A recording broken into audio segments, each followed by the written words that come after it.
Good morning, everyone, and welcome to the latest edition of On the Whistle, where we are going to chat through Burnley 0, Sunderland 0, one of the most remarkable 0-0 draws I've ever covered. I've been doing this job for 8 years now. I've been watching Sunderland for nearly 30 years, and you think you've seen it all really, and then something else comes along to surprise you. An absolutely remarkable game. Wilson Isidore, of course, missing 2 penalties at the end of the game to secure the point for Burnley. I had a little giggle this morning when I looked up the questions he sent in, and Mark Evans simply messaged me saying, "Can I have a hug?" Which I think probably speaks to quite a lot of Sunderland fans this morning, trying to get their head around why Sunderland didn't win that game. Of course, you can have a big hug, Mark. I'm sending one out to you. But we're all going to have a big collective hug this morning. We're going to chat through the game, and we're all going to feel much better about it by the end. Because yes, for sure, massive missed opportunity in Sunderland's season, and it is one of those moments because it would have been such a big 3 points where you do kind of fear you're going to look back at the end of the season and say that was a really pivotal moment. However, I think we're also going to have loads of positivity today about this team because, I was chatting to somebody at half time. Actually, it'd been a really good first half. I just thought in terms of the quality of the game, there wasn't loads and loads of like goal mouth chances or like real excitement, but the sort of technical quality of the game and the sort of tactical battle, I just thought was at such a high level. And I was chatting to one of my friends at half time saying that it was amazing to me how much the standard of the Championship has gone up since I first started watching it. So I'd have been first watching the Championship regularly sort of 2003, 2004, the Mick McCarthy era. Some great teams in those days, some fantastic players who I'm still get very nostalgic about, but I do think the standard has gone up so much in the last few years because of the quality of the coaching and the training. I think the technical and tactical ability of the players at this level, at the top of this level, is really just going through the roof and spreading out more widely. Mark, how lucky are we really from where we've come from? Yes, Sunderland should have a sort of top team at this level and we should expect them to be battling for promotion, but it's not so long ago we were talking about a team sort of in the middle of League One, and I do think that it's a pretty cool time to be supporting Sunderland because we'll go into the game a little bit, but how cool to see a young, vibrant Sunderland team going toe-to-toe with, a team packed with parachute payment players. I think there's loads to be positive about, even though inevitably when we do this video, we're going to be talking about a fair amount of frustration and disappointment. Just before I get to your questions, I'll just chat through my thoughts on the game a little bit. I thought that, to be fair, I thought Burnley started much better of the two teams. I thought in the opening, probably 20 minutes, thought Sunderland really struggled to get their press going. And I think that allowed Burnley to play their game they wanted to play. Really unusual formation that Scott Parker has at the moment, where he has Lyle Foster off the left, who's very much a centre forward. Jayden Anthony off the right, who's traditionally always been a left winger in his career. It's a little bit unusual, but what it gives them is it gives them a real opportunity up against the two fullbacks. Foster's obviously excellent in the air as a sort of traditional target man, and Anthony's so dangerous when you can attack the space in behind. So I thought the Burnley sort of control of possession quite high up the pitch meant that they were able to play these diagonal balls that I thought Sunderland really struggled to deal with. And to be honest, it looked like it was going to be a really long night. I thought Burnley started quite brightly. Sunderland were obviously in debt to Anthony Patterson for some really good goalkeeping early on to keep the scores level. But from about 20 minutes onwards, I thought it was a really, really even game for probably 45, 50 minutes either side of half-time. I thought both sides had big chances right after half-time. Zian Fleming should have scored from that little knockdown that he put wide.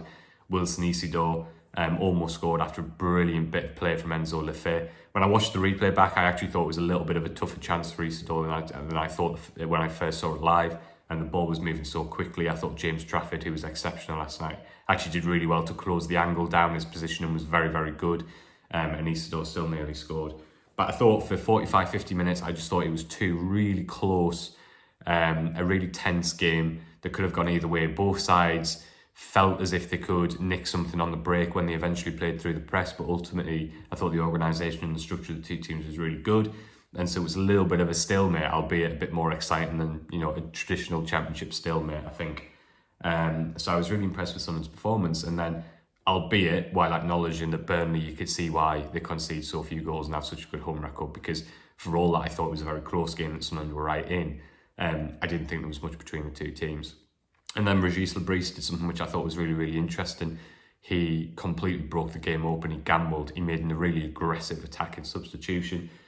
Chris Rigg definitely tired in the second half. Excellent through the opening stages of the game, as per. But instead of bringing on another midfielder or coming up with a different way to stick with a 4-3-3, he showed his faith in Eliza Meander again. He went back to the 4-4-2. And I thought from that point on, I thought that extra injection of energy and that extra bit of pace in the forward line, I thought Sunderland dominated the closing stages of the game. And I thought that ultimately they were by far the better side for the last 15-20 minutes. We talk a lot about, Isidore's 2 penalties being saved. CJ Riley also made one of the best blocks I've ever seen in the flesh to deny Eliza Meander. That Meander, when the ball dropped from him in the box in between the 2 penalties, did everything right. When you watch that replay from behind the shot, he'd put it exactly where he needed to put it, and Egan Riley just comes from nowhere to turn it wide. I loved the message that Labrie sent with that substitution to the players, to the fans, to Burnley, that we're not happy with 0-0. We think we can win this game and we're going to go and try and do it. I thought that was really, really encouraging to see. Ultimately, it's a missed opportunity for Sunderland. There's no two ways getting about it. They should have won that game, and if you had won that game, we'd be sitting here talking about them ahead of the lunchtime and 3 o'clock kickoffs in an unbelievable position in the table. But I do think it's important when we sort of let the dust settle a little bit that we give the players and the staff some credit as well for the quality of the performance they produced, because I thought it was really excellent for large parts.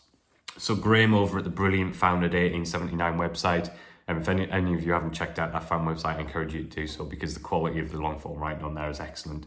He says, why have I aged 10 years in just several minutes of football? Graham, it was incredible. It's a reporter's absolute nightmare trying to get your copy ready for the final whistle when things are changing so quickly all of the time.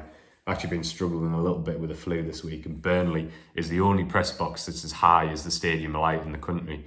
So by the time I clambered my way up to the press box for the start of the game, I was already pretty tired. And by the end of it, I was about ready to be carried off because I was absolutely exhausted. But yeah, it was one of the most dramatic finishes I've ever covered. But I think, Graham, maybe we're just getting old, but at least we're all getting old together. So there's something in that. So Chris says, despite ultimate disappointment last night, we showed we are right in the mix for automatic promotion. The table doesn't lie. Lefebvre's strengthened a high-quality midfield. We have pacey strikers and players coming back. The rest of the season looks bright, but we do have to stop frittering points away. I completely agree with that assessment, Chris. Absolutely bang on. I think Sunderland should come away from last night feeling that they have every chance of going on to make the top 2 this season. They shouldn't fear any team because they've showed now that they can compete with anybody on the day, home or away. Really like the blend of the squad at the moment, by and large, once you have another couple of players back, especially on that left wing. Loads to be positive about, but you're right, if there's one thing, and Labrie said this afterwards, Labrie was really positive, in terms of the penalties. He says we'll review it, but it's football, it's something that happens. We have to take the positives from the quality of our performance. But he did say the one thing that's really clear at the moment is that we are not a clinical team. And I think that's kind of, he's alluding to the same thing you have there, Chris, where there are still too many points passing someone by in games where they actually probably deserve to get a little bit more. And yeah, I think last night was a classic example of them just not quite being clinical enough, albeit Burnley will say they missed 2 huge chances, that Patterson save I mentioned earlier on when he went through on goal, and that Fleming volley as well. So I guess we have to keep that in perspective as well, but completely agree with your assessment in the main, Chris. Andy says, just why on earth did we not give the ball to someone else for the second penalty? It was obvious that Trafford was in Wilson's head. He said, also, shouldn't first penalty have been a free kick in a red?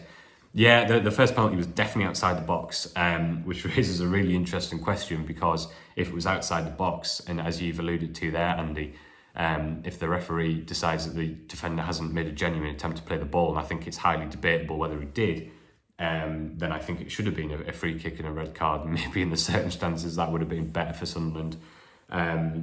So yeah, I think that's an interesting one. Burnley did also say they thought from the analysis that Isidore was offside, so I suppose that's an interesting kind of one.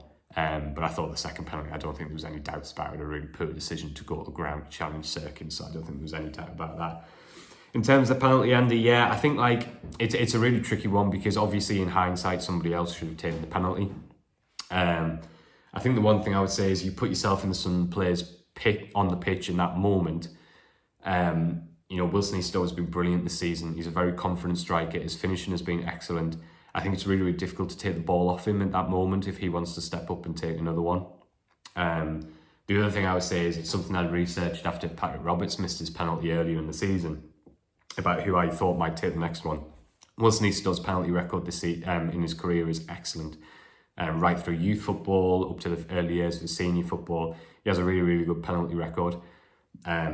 Probably the mistake was going for the same place, because obviously, James Trafford explained after the game that he'd researched Eastow's penalties and he generally goes to that side, so he's kind of taken that gamble, and that was probably the mistake that was made. I think ultimately, again though, you put yourself on Eastow's mind, he's kind of almost trusted his process, hasn't he, and stuck to what he's known and tried to double down on his conviction, and I can understand that. So I think it's a tricky one. I think it's easy in hindsight to say someone else should have taken the second penalty, and of course that's true because someone missed it. But I think, to be fair to the players, I think it's difficult to take the ball off Isidore once he said that he wants to step up again. The other thing I would say as well is that, speaking to both the head coaches after the game, they both said that they thought the penalties were good.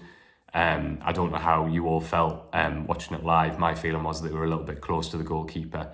But Scott Parker, especially the Burnley boss, said that he felt the penalties were good. That Isidore had, generated a lot of power. They were good penalties, confident penalties. But that Trafford's reflexes were just excellent. So I think we maybe have to give a bit of credit to James Trafford as well for some really impressive reflexes and power. But the one thing I would say, Andy, is Lebris did say that there'd be sort of a team review after that. So they'll chat through whether they think it was the right thing, what they can do differently in future. And obviously, having missed 2 penalties now, Sunderland will have a bit of a decision to make as to who takes the next one. Jamie Goff says, thoughts on Trafford's antics? Can't tell if I'm disappointed, but just felt it wasn't acceptable. Yeah, I have a thought on this, Jamie. I'll just have a sip of my coffee if that's okay. So obviously, as everyone watching the game will know, across the 2 penalties, there was about 5 minutes of delays. James Trafford changed his glove for the first penalty. He then got some treatment on cramp for the ahead of the second penalty. Let's be honest, it was gamesmanship. In my opinion, I think that it's up to the referee, Jamie. That's my opinion. So by not booking him for the time wasting for the first penalty, he allowed him to do it again for the second. So we booked him before the second penalty was taken, but of course at that point there's absolutely no jeopardy there for Trafford, so it's basically a waste of time. I think, if the Sunderland goalkeeper had done what Trafford had done and saved 2 penalties, I think we'd be praising how clever they were, how smart they were. We'd be saying that's an absolutely brilliant example of mind games and sort of seizing the moment. I think that it's really, really difficult, I think, to be critical of someone who is, in the heat of a huge promotion game, just doing pretty much everything they can to get their team over the line. 2 brilliant penalty saves. So I can understand your frustration. I think it was frustration for everyone from Sunderland watching on. But ultimately, that's what the referee's there to police, in my opinion, Jamie. And I think if Trafford had been booked for time wasting after the first penalty, then maybe the second one, it wouldn't have happened quite the way it did. So as far as I'm concerned, I don't have any problems with James Trafford antics. I think he's won a valuable point for his team. He's made 2 excellent saves. I kind of think fair play to him, to be honest. That's what the referee's there for. If the referee lets him get away with it, then, I think it's really difficult to judge the player. So a couple of you have asked, Clayton says, any update on Mepham after he came off tonight? And then Davey said, if Meppy is out long-term, Davey says, is Mepham out long-term? Will we bring in another centre-back? Hope he's okay.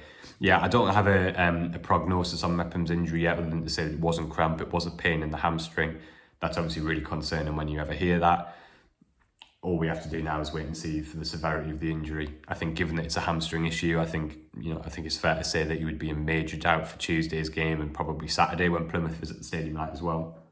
Whether there is an absence beyond that, we'll have to wait and see. But it's definitely a big injury concern. So that's one to watch. I'll get an update. I speak to Lebris ahead of the Derby game on Monday afternoon, so keep your eye on all my channels for that, because I'll have an update for you. But definitely a big concern coming away from the game. In terms of the transfer thing, yeah, we asked Lebris off the back of the Alesi injury on Wednesday whether he felt Sunderland had enough defenders or whether they'd go back into the transfer market. And he said that at the moment he had 6 defenders, that's obviously including Leo Yelder, that he really trusted and liked, and that he was happy with that number, but that would be the limit. And that if something else happened, then it was something they would have to consider. So I think in answer to your question, Davey, if Mepham does have a serious injury, yeah, I think Sunderland will have to go back into the market, because one of the reasons why they haven't gone back in so far is because Luke O'Nien obviously offers cover in the full-back positions and they really trust him in those roles. But obviously, if O'Nien needs to play centre-half consistently because there isn't that centre-half depth, then it's something they'll need to reassess. So yes, I think they will if it's a long-term injury, but it's too soon at the moment to say whether that's the case or not. We just don't have that information yet, but obviously one to watch. Off the back of that, Chris says, is our injury level average for modern football, or should we be trying to address it? This is obviously off the back of another injury this time, Chris Mepham. So I'm a little bit reluctant, as you can imagine, Chris, to get into sort of sports science. It's not an area of expertise, and it's not something I'd be particularly comfortable offering too many opinions on because I don't have that depth of knowledge. The one thing I would say is that some of you might have seen who read my stuff on the over on the Sunderland Deco before every championship cup game. I do a list of all the players who were injured for the game across both teams. I would say that I don't think Sunderland's injury list is, generally speaking, that much longer than the other teams. Every team I come across when I research their injuries and which players are absent, the vast majority have at least 5 or 6 players out with muscle injuries, impact injuries, quite often with ACL injuries. My feeling is that it's a lot about the schedule and just how much football these footballers are playing. I do think it's a pretty common theme across championship clubs, albeit the number that Sunderland have, it's absolutely something that I'm sure that they'll be looking at and reviewing to see if there's anything they could be doing differently. I think possibly, Chris, my one theory, again, without sort of sports science knowledge, is that Sunderland, it's probably exacerbated this year because through the first 26, 27 games, we've obviously asked a small pool of players to play a huge amount of minutes. There hasn't been much rotation. There haven't even been that much rotation within games. So I wonder if that's probably a factor why it's been slightly worse for Sunderland this season than it has for other clubs. But having said that, it is definitely something that all the championship clubs are facing, Chris. So I don't think it's just a Sunderland problem specifically. Next question is from Peter, who says, more of your thoughts on Lefebvre's debut. Surprised you gave him a 6 in your player ratings. If nothing else, signs a really top player in the second half. Yeah, I mean, the 6 was just a reflection of the fact that I think he found it hard in the main to really get on the ball and show his quality. His almost assist for Isidore was genuinely breathtaking. I think all of us in the press box, I'm sure all of you at home watching, our jaws dropped really when he spun away from Roberts. He had absolutely no right to get away from him in that tight space. And the pass for Isidore was absolutely exceptional, the vision and the execution. So I'm really excited about what Lefebvre can bring. The 6 was just a reflection of the fact that I don't think he hugely was able to get on the ball and really influence it in a way you would like to. But I'm sure that'll come in time. And I'm sure that when Sunderland have their wide players back, he'll move back in field. And that's where I think we'll probably see the best from him. But I enjoyed his performance. I think if he does play off the left, I think he's going to be more effective in a game where Sunderland have more of the ball. I think he'll offer them something really different when they're kind of dominating possession in terms of unpicking low blocks. So I'm definitely not against him playing out wide. I'm definitely excited to see more of him. But I just think last night it was a tricky game for him to show exactly what he's all about. But we did see that quality. And interestingly, I actually spoke to Dan Neil after the game. And one of the things he said was that, obviously you can see the quality Lefebvre's got. We see it in training. You've seen it in the game there. But what Dan Neil really liked was that he did all of the defensive work that he needed to do. There was absolutely no questions asked. He got on with it, tracked back, got stuck in. And, Daniel was saying, that's really important for a dressing room to see that from a new player coming in. So really positive signs there. And that's about it for all your questions. As I say, really frustrating night, but I think hopefully, it's been a bit of balance in the video from all the positives that I think we can take away. And I have to say as well, one of the things that really has stuck with me, to be honest, was really nice. I mentioned this on my review immediate instant reaction video, which is also on YouTube if you want to go and watch that back from the press box. It's really pleased that when Isidore went over to the away end to apologise tonight, he got a big reception. Sunderland would not be a top 2 contender without Wilson Isidore. We spoke so much over the last 2 seasons about Sunderland potentially being a contender, but just having this constant issue in the final third, which means they can't turn what is a good team into a team that can really push at the top. Isidore has been an absolutely central part of that. I thought for the main he was excellent again last night. I thought Maxime Esteve, the Burnley centre-half, was the best player I've seen in the Championship this season. I thought he was outstanding. Real quality, but also real strength as well. It's not a combination you often see at this level. Isidore gave him what I'm sure will be one of the toughest nights of the season. He embodied what he's done for Sunderland this season. He never stopped running, showed some good hold-up play, he got stuck in. I think he's been a brilliant player for Sunderland this season. And, Dan Neil said to me after that everyone needs to get behind him now because he's going to be a massive player in the run-in. He's been a massive player in getting Sunderland to where they are now. Yes, the penalty thing was frustrating, and it's something that everyone at Sunderland will look back and review and work out what they do next time, what they can do better. We shouldn't lose sight of how far this team's come, and that is, in no small part down to Wilson Isidore as well. So hopefully on Tuesday night, I'm sure he will. He gets a big reception again. Really good that there's another game coming around quickly. He can get straight back to it. and fingers crossed you can get back on the Gould trail. So thanks for watching, thanks for sending your questions in, and I'll be back on after the Derby game. We'll have an instant reaction video from the press box at Derby on Tuesday night, and I'll be back with another edition of On the Whistle on Wednesday, and as I said, be speaking to Labrice on Monday ahead of the Derby game, so you can keep an eye on that for all of our, on the Echo website and all of our channels as well. Thanks for watching.